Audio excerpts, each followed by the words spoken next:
Nanda, again a principal of the Theological College here.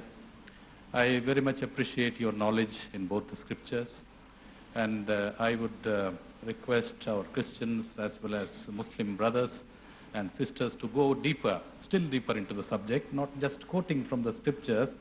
It may sound very, wonderful, but at the same time, study a text, go deeper into that, and have some dialogue, not arguing my point, not only that, perhaps it may help us. Regarding, of course, the divinity of Jesus, there are other, quotations also from the Bible.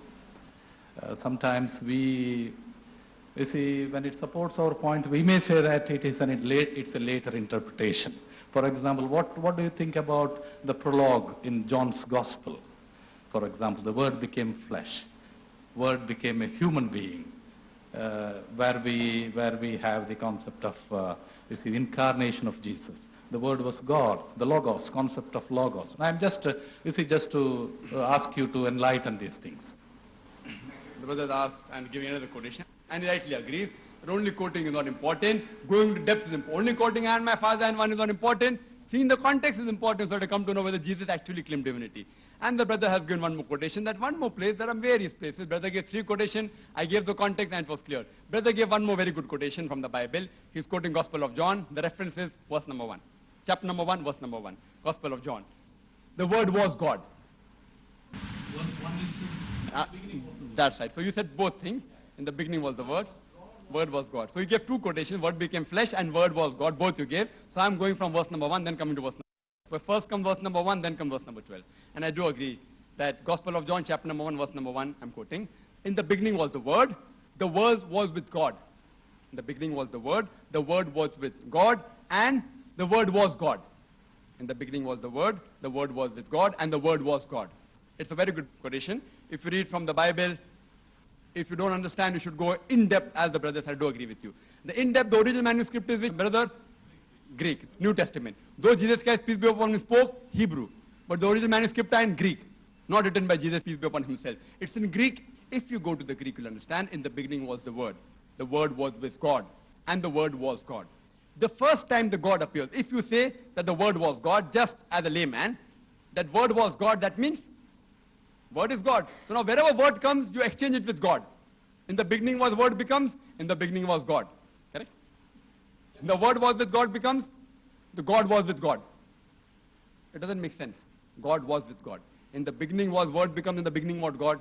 God was with God, and God was God. It doesn't make sense.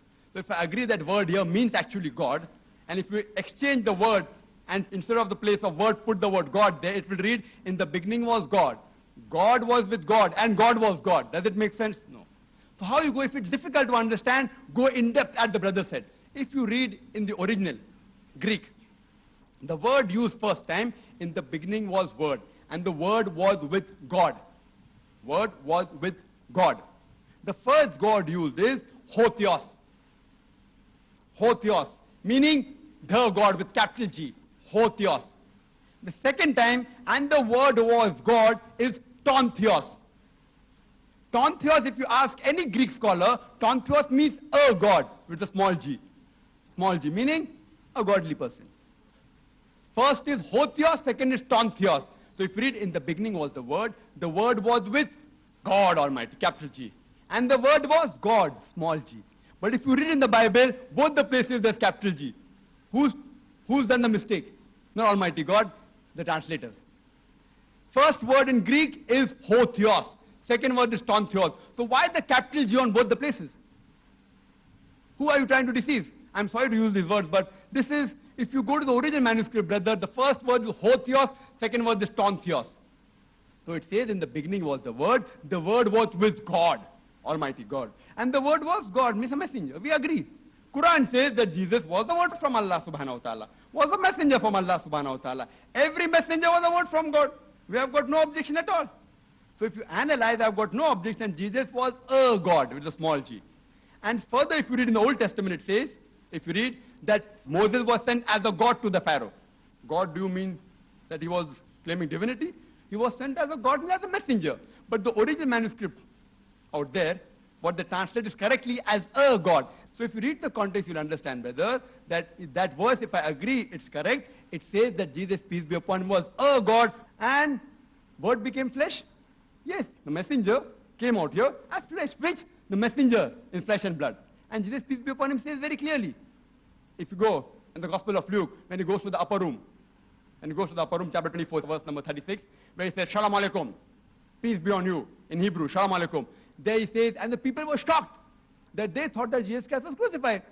And they believed not for joy. He said that, handle me and see. Handle my hand and feet and see, for a spirit has no flesh and bones like I have. That means he had flesh, I agree. Handle my hand and feet and check, a spirit has no flesh and bone, indicating that he was not a spirit. He was flesh. He was not crucified, he was alive. And he said, do you have anything to eat? And they gave him honeycomb and he ate. To prove what? That he was not God. He was not crucified, he is yet alive. So I agree with you, brother. If you read the context, and if there's a confusion, difference of opinion, go to the original text. And the original text will come to know what is the truth. I hope that answers the question, brother. Because at the same context, the Thomas says, whom you quote, you see, I mean, my Lord and my God. You see, I mean, we can go on discussing about these things. I have studied both Hebrew and Greek in depth. I'm asking from that context also. I mean, I'm just giving you. Brother has given another quotation. See, brother, you can give 100 quotations. What my point is, the first quotation you gave, do you agree it is right or wrong? See, brother gave 3 quotations, I give answers to all 3. You give 2 quotations, I give the reply. Are you satisfied? You know Greek, brother. Do you agree that the first time the word God is used is hotheos? Do you agree? If you know Greek. What is the meaning of hotheos in Greek? See, people don't know Greek. Hotheos means? I'm right now, okay. So at least let the people know that brother Zakir is not pulling a fast one. Agree, then go to next quotation. See, there are thousands of verses in the Bible. We can discuss each and every. But before going to the new one, at least agree what brother Zakir said in the first verse, whether you agree or not. If you don't agree, I don't agree with brother Zakir, hotheos does not mean God. He's telling wrong, I know Greek. Tell me and I'll change my statement. Just by going to a new quotation, I will give the explanation for that also, brother. But first, before going to a new quotation, as you said, let there be a dialogue. We have not come here to fight. If I'm wrong, I'll change. We have not come here to discuss. Quran says, that come to common terms as us and you. If I am wrong, I will change. If you are wrong, you should change. We should come on a common platform. In Surah Ma'idah chapter 5 verse number 82, that the strongest in enemy to the Muslims, to the believers, are those who are pagans, idol worshippers and Jews. But the nearest are those people who say we are Christians. We love you, brothers. But if there's a difference of opinion, you come and you discuss the problem. Brother made another statement, another quotation. The first 2 I gave the clarification, and I do agree. Thomas said, my God. My God, it is, and I do agree. If you, my God, my Lord, if you read the statement, like for example, if the person comes and tells me, like, Brother Zakir, he gave, you are late, you have to end the program. Oh my God, it's 12 o'clock. Does it mean I'm calling him God? If you read the context, it's important. Read the context. Because again, Jesus Christ said, don't call me good. He said, don't call me good. Where the question of calling me God comes? So if someone calls him, my God, he didn't agree. He didn't say, okay, yes, I'm God. If I tell him, my God, it is late, that doesn't mean I'm calling him God. He understands that I'm praising, oh my God, it's so late. So when it says, my God, it's not referring Jesus Christ, peace be upon him, you are my God. He didn't say that. And when I made the statement, Jesus himself did not make any unequivocal statement. This is a statement of Thomas. Yet it doesn't fulfill the criteria challenge which I put forward. My challenge was, there's not a single unequivocal statement in the complete Bible where Jesus, peace be upon him, himself says that he's God, or where he says worship me. The brother 3 statement he gives, all were of Jesus. And my Father are one who is of Jesus. He that has seen me has seen my Father. No man cometh to my Father but by me. It's from Jesus, Jesus, Jesus, peace be upon him. But your statement is of Thomas. Yet I gave you the context, which is not of Jesus, peace be upon him. It is just an exclamation. Hope that answers the question.